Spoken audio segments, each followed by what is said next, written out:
حتى أهل البدع والأهواء، أهل البدع العقائدية وأهل البدع السياسية. أنا أقول بيننا وبينكم السلف، بيننا وبينكم الكتب، كان فيقول البدع بيننا وبينكم. Bismillah walhamdulillah asyhadu an la ilaha illallah wahdahu la syarikalah wa asyhadu anna Muhammadan abduhu wa rasuluh. Allahumma shalli ala Muhammadin abdika wa rasulik wa ala alihi wa ashabihi ajmain, amma ba'd. Kebiasaan al-muallif dan juga kebiasaan apa? Kebiasaan seluruh salaf, keumuman salaf dalam masalah menulis atau memulai khutbah adalah apa? Bismillah, kemudian membaca alhamdulillah, kemudian juga ada syahadat dalam khutbahnya itu. Syahadah itu apa sih? Iya, sesuatu pasti. Sesuatu yang pasti, pemberitaan yang pasti. Khabar, pemberitaan yang pasti. Berarti harus didasari apa? Oh, seperti itu. Iya, didasari oleh pengetahuan, didasari oleh ilmu. Makanya syahid adalah orang yang alim. Yang dia kemudian apa? Menjelaskan apa yang dia ucapkan, apa yang dia ketahui. Makanya seseorang kalau cuma mengetahui Allah Ta'ala itu ilahun haq, tapi dia enggak mengumandangkannya dengan lisan, maka namanya bukan syahadah. Makanya Syekhul Islam rahimahullah ta'ala sampai mengatakan apa? Mengatakan ini adalah ijma'ul ummah, wajib untuk talafuz di syahadat la ilaha illallah Muhammadur Rasulullah. Karena dia harus menjelaskan kepada orang yang lain, bersaksi, bukan cuma tahu dalam hati, tapi juga harus apa? Yubayyin ma alimah, menjelaskan apa yang dia ketahui. Ini sesuai dengan definisi syahadah yang kita ambil kemarin. Makanya kalau sampai dia sanggup syahadah dengan lisan, tapi dia enggak mau, walaupun dia tahu dan yakin itu benar, maka apa? Dia tetap dikafirkan. Karena Rasulullah mengatakan bahwa hatta yaqulu, bukan cuma dalam hati, sampai dia mengucapkan la ilaha illallah. Kemudian beliau juga bersaksi Muhammad abduhu wa rasuluh. Apa faedahnya ucapan abduhu di sini? Membantah siapa ini? Mengatakan asyhadu anna Muhammadan abduhu wa rasuluh. Muhammad adalah hamba Allah. Ini membantah siapa? Iya, membantah ashabul ghulu, orang-orang yang berlebihan terhadap Rasulullah, diangkat sebagai apa? Rabb atau sebagai ilah. Bukan, beliau hanyalah hamba Allah Ta'ala. Tapi juga beliau adalah wa rasuluh. Ini membantah siapa? Iya, membantah orang-orang yang muqassirun, orang-orang yang kurang dalam menghormati haknya Rasul. Memang beliau hamba Allah, tapi beliau adalah utusan. Utusan presiden aja kita sangat menghormati, apalagi utusan Rabbul Alamin. Wajib dihormati secara mutlak.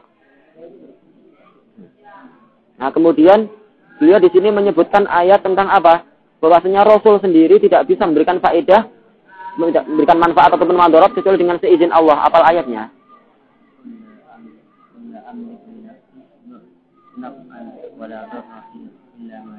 Aywa kullu amliku nafsi naf'a wala darra illa ma syaa Allah. Ini aja Rasulullah yang secara fisik kekuatannya berapa? 30 kali lipat manusia biasa. Itu bagaimana dalam hadis yang sahih di Sahih Musnad itu. Kemudian apa? Beliau juga utusan Allah yang mendapatkan berbagai macam bantuan-bantuan mukjizat yang lain. Dibantu dengan malaikat juga dan seterusnya. Tapi walaupun begitu, Allah Ta'ala menyuruh beliau untuk mengatakan ini. Dan ini adalah kalam yang hak. Aku sendiri tidak sanggup untuk mendatangkan manfaat bagi diriku atau menolak madarat dari diriku. Kecuali apa yang ditetapkan oleh Allah. Nah, bagaimana dengan makhluk-makhluk yang lain? Min babin aula. Maka nggak boleh kita mengagungkan makhluk melebihi haknya dia. Karena ini adalah sumber dari kesyirikan. Sebagaimana dijelaskan Imam Ibnul Qayyim di dalam kitab beliau Ighathatul Lahfan. Di antara sebab terjadinya kesyirikan dan penyembahan berhala adalah apa? Makhluk diagungkan melebihi batas, melebihi haknya. Baik. Kemudian beliau menyebutkan apa? Wa kafa billahi syahida dan seterusnya. Kemudian beliau di sini menjelaskan apa? Ada perkara yang mengharuskan beliau untuk menulis kitab ini. Sampai wajib bagi beliau. Perkara apa itu? Perkara apa yang menyebabkan beliau menulis kitab ini?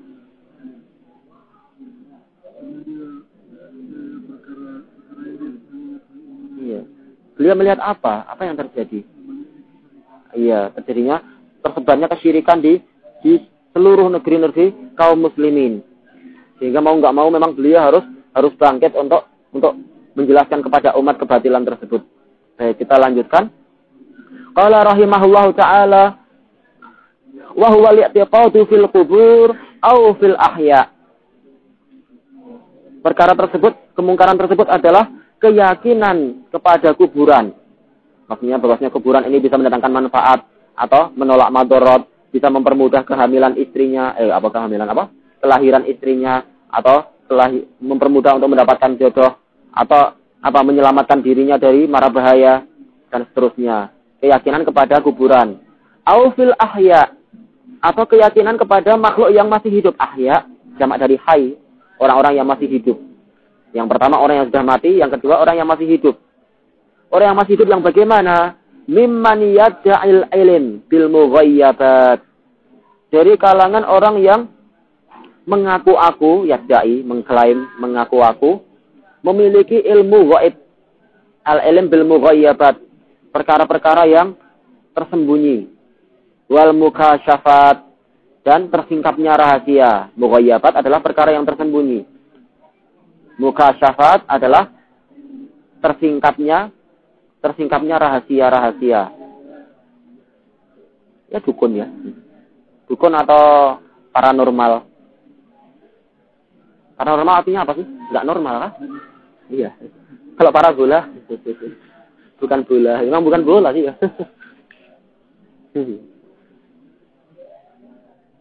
Wa huwa min ahlil fujur. Padahal dia adalah termasuk orang yang jahat, fujur.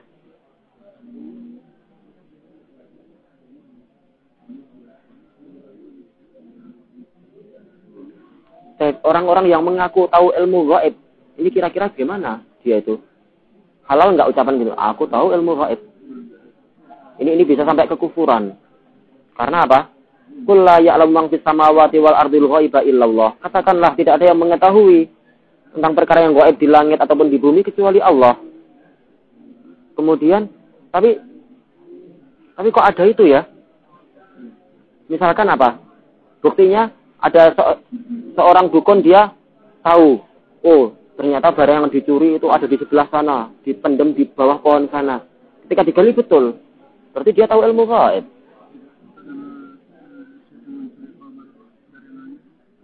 Iya, itu berarti ada apa? Kalau untuk orang macam kita, ini namanya gaib. Tapi untuk yang tahu keadaan di situ, berarti itu termasuk perkara gaib atau enggak? Enggak. Seperti apa? Seperti kejadian-kejadian kaum Ad, kaum Samud. Ini ada termasuk perkara yang gaib. Kita enggak tahu, mereka sudah berlalu. Tapi untuk orang-orang yang hadir di zaman itu, ini termasuk perkara gaib enggak? Lihat langsung, penduduk kaum Ad ternyata dihantam batu kayak gitu. Berarti ini perkara gaib enggak untuk mereka? Nah, ini menunjukkan bahwasanya mughayyabat itu ada dua macam. Tapi kita enggak perlu bahas di sini biar enggak terlalu capek. Kita yang penting ini sekedar apa? Pendahuluan biar enggak kaget. Bahwasanya mughayyabat itu ada dua macam dijelaskan oleh Syekhul Islam. Gaib yang nisbi dengan gaib yang mutlak. Kalau gaib nisbi, ini adalah perkara yang tidak diketahui sebagian orang, tapi diketahui oleh sebagian orang yang lain. Ini namanya gaib nisbi. Seperti apa? Seperti orang kehilangan dompet. Untuk dia yang kehilangan ini perkara gaib. Oh, enggak tahu dompetnya di mana.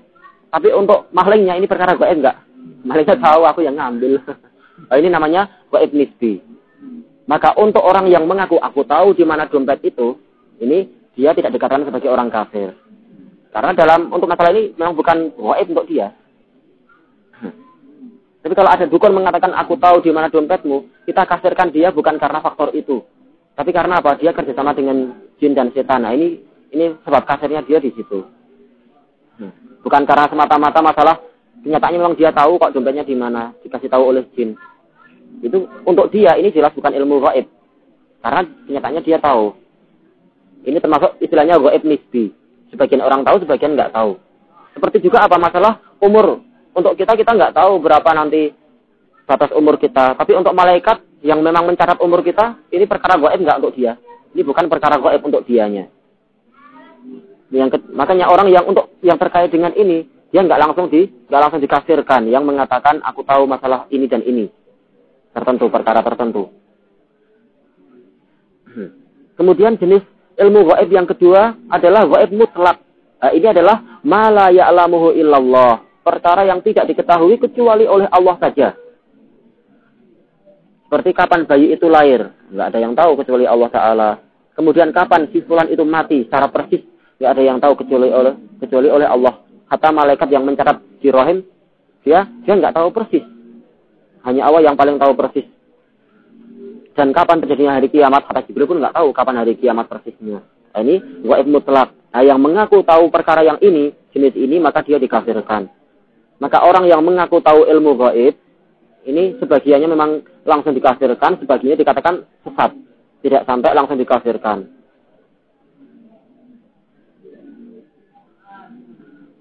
Makanya hukumnya, ini antum bisa lihat di Majmu'ul Fatawa yang ke-13. Masalah hukum orang yang mengaku ilmu gaib. Ana bacakannya aja. Nanti kalau mau ditulis, tinggal ngambil di rekaman aja ya. Biar nggak capek nulis. Ana bacakan ya. Syekhul Islam rahimahullah.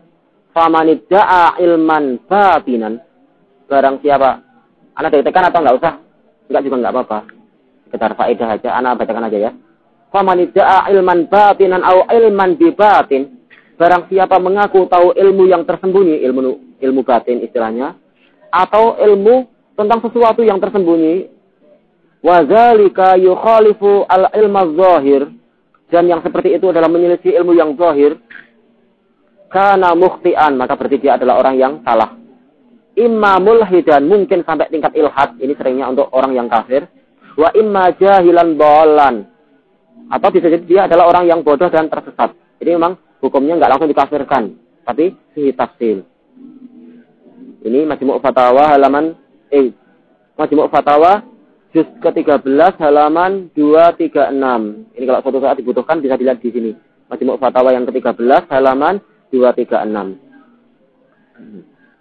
Baik, kita lanjutkan. Cuma kalau ada orang secara mutlak mengatakan aku tahu ilmu gaib, nah ini jelas dia adalah orang yang boleh dikafirkan. Ini hukum aslinya ya. Tapi kalau orang tertentu kita itu dulu kasih tahu dulu dia, tegakkan hujjah dulu. Barangkali dia nggak paham bahwa seperti ini nggak boleh. Cuma ini hukum asalnya dia adalah orang kafir. Bisa murtad dia dengan ucapan mutlak seperti itu. Kalau ucapan yang sifatnya ini kayak tadi, aku tahu dompet kamu gimana, ini nggak boleh langsung dikafirkan. Wa huwa min ahlil fujur. Ini bahasa kita memang kurang fujur. Ya mudahnya adalah orang yang jahat. Tapi kalau mau definisi fujur yang betul, al-fujur syakku sadrid diyanah. Al-fujur adalah syak pakai qaf, syakku sadrid diyanah, yaitu dia merobek tabir keagamaan. Sukanya apa? Sukanya berbuat maksiat, sukanya berbuat kejahatan-kejahatan. Tabir keagamaan dirobek sama dia. Ini namanya fujur. Syakku sadri ad-diyanah. Syakku sadri diyanah. Syakko yasyukku. Syakkun. Syakku satr. Ad-diyanah. Nah, satr. Pakai sin. Satr. Yaitu merobek tabir keagamaan. Ini definisi fujur menurut siapa? Ar-Raghib Al-Asbahani dalam kitab beliau Al-Mufradat. Mufradat Al-Fadil Quran itu. Ada yang mengatakan Mufradat Ghoribil Quran. Al-Muhim Mufradat ma'ruf. Yang pertama halaman 373. Yang pertama halaman 373. Mufradat halaman 373. Ini namanya fujur. Nah ternyata banyak kaum muslimin di berbagai negeri menurut beliau, dan betul ini, menurut Imam Asy-Syan'ani, justru apa? Mereka meyakini punya takzim kepada makhluk-makhluk yang seperti tadi itu, para dukun yang suka berbuat maksiat, mengaku tahu ilmu gaib, malah diagungkan sama kaum muslimin. Ini salah besar, ini syirik. Qal la yahduru lil muslimina masjidah. Padahal orang ini, si dukunnya itu enggak pernah menghadiri satu masjid pun bersama kaum muslimin. Ya, biar sakti kan memang berusaha untuk apa? Setan harus dibikin ridho. Bagaimana agar setan ridho? Berbuat maksiat, berbuat kekufuran dan lain-lain. Bagaimana dijelaskan oleh Syekhul Islam juga. Dia tidak menghadiri satu masjid pun dari masjid-masjid muslimin. Wala yura lillahi raki'an wala sajida. Dan enggak terlihat dia itu rukuk dan sujud untuk Allah. Silakan oleh Syekhul Islam, semakin dia jahat akan semakin disukai setan. Semakin disukai setan semakin banyak keajaiban. Keajaiban dari setan. Paling umurnya berapa? Ketemu ahli tauhid yang imannya kuat, bacakan ayat kursi, jatuh dia kalau terbang. Wala ya'rifus sunnah. Dia enggak tahu apa itu sunnah. Wala kitab, enggak tahu apa itu kitabullah. Bahkan apa? Bahkan sebagian dari mereka mendekatkan diri pada setan dengan cara apa? Menjadikan kitabullah sebagai apa? Sebagai kaset kaki ketika mau masuk hammam. Ini sudah terkenal disebutkan di kitab-kitab seperti itu. Ini kufurnya luar biasa. Makanya setan senang sama dia. Wala yahabul ba'sa walal hisab. Enggak takut kepada hari berbangkit. Enggak takut kepada hari perhitungan amal. La yahab ay la yakhaf. Enggak takut dia. Enggak merasa takut dengan hari berbangkit. Juga enggak merasa takut dengan perhitungan amal nanti gimana tanggung jawabnya. Yahab, yakhaf. Takut.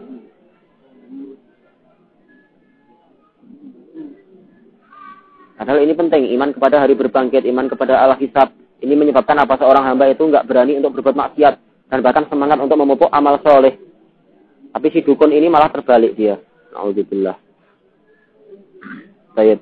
Fawajaba alayya, maka wajib bagiku, yaitu sang penulis, an ungkira ma aujaballahu ingkarah.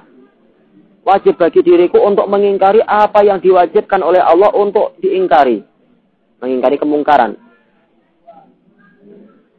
Jadi kata beliau, aku bikin kitab ini bukan main-main, tapi memang perkara yang diwajibkan oleh Allah Ta'ala untuk diingkari.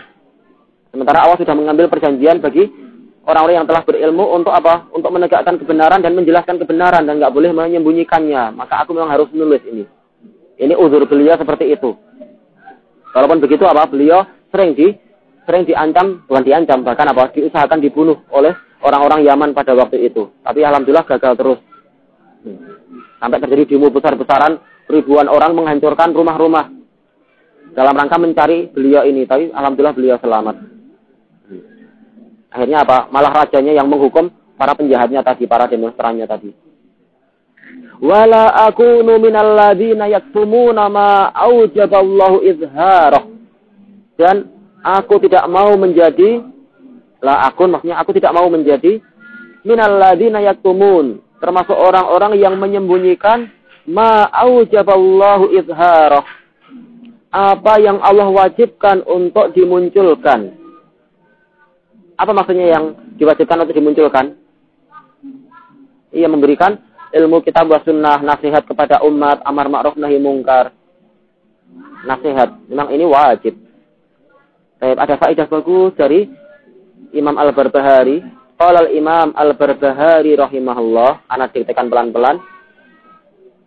Ini suatu saat dibutuhkan kalam kayak gini. Qala al-Imam Al-Barbahari rahimahullah. Wala yahil, enggak halal. Wala yahillu. Kalian latihan itu ya. Imla. Wala yahillu an tuktaman nasihah. An tuktama. Tidak halal untuk nasihat itu disembunyikan. Wala yahillu an tuktama, katama yaktumu. An tuktama. An nasihah lil muslimin. An tuktaman nasihah lil muslimin. Barrihim wa fajirihim. Terjemahkannya nanti aku ya. Yang penting Anda dikatakan dulu. Barrihim wa fajirihim. Fi amriddin. Fi amriddin. Barrihim wa fajirihim fi amriddin. Barrihim wa fajirihim fi amriddin. Faman katama faqad ghasyal muslimin. Faman katam faqad ghasyal muslimin. Faman katam faqad ghasyal muslimin. Ghash. Wa man ghasyal muslimin. Wa man ghasyal muslimin Wa man ghasyal muslimin faqad ghasyad din. Faqad ghasya ad-din. Faqad ghasyad din. Wa man ghasyad din. Wa man ghasyad din faqad khana Allah wa rasulahu wal mu'minin. Selesai.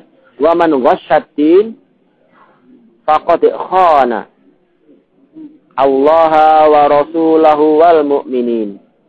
Wa man ghasyad din faqad khana Allah wa rasulahu wal mu'minin. Ana ulang lagi.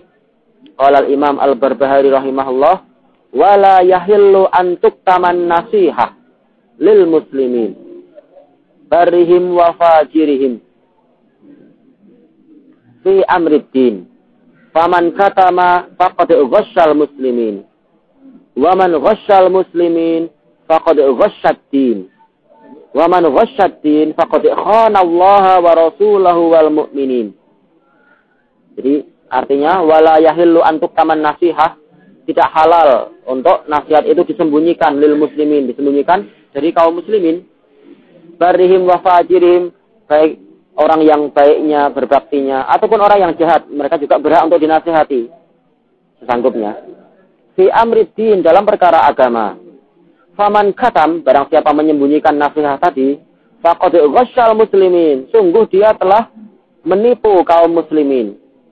Wa man ghasyal muslimin, dan barang siapa menipu kaum muslimin, faqad ghasyad din, sungguh dia telah menipu agama ini. Wa man ghasyad din, dan barang siapa menipu agama ini, faqad khana Allah wa rasulahu wal mu'minin, sungguh dia telah mengkhianati Allah dan mengkhianati Rasulnya dan mengkhianati kaum mukminin. Kaum mukminin percaya dia dianggap sebagai ustadz, ternyata malah menyembunyikan agama, menyembunyikan syariat. Orang taunya ini hak, padahal ustadznya tahu ini sebenarnya batil, tapi ustadznya diem aja, ya tertipu kaum musliminnya, terkhianati. Ini intaha min syarhis sunnah. Ini dalam kitab Syarhus Sunnah Al-Barbahari, Syarhus Sunnah. Safhah Tis'ah wa isyirin ila salasin, 29 sampai 30.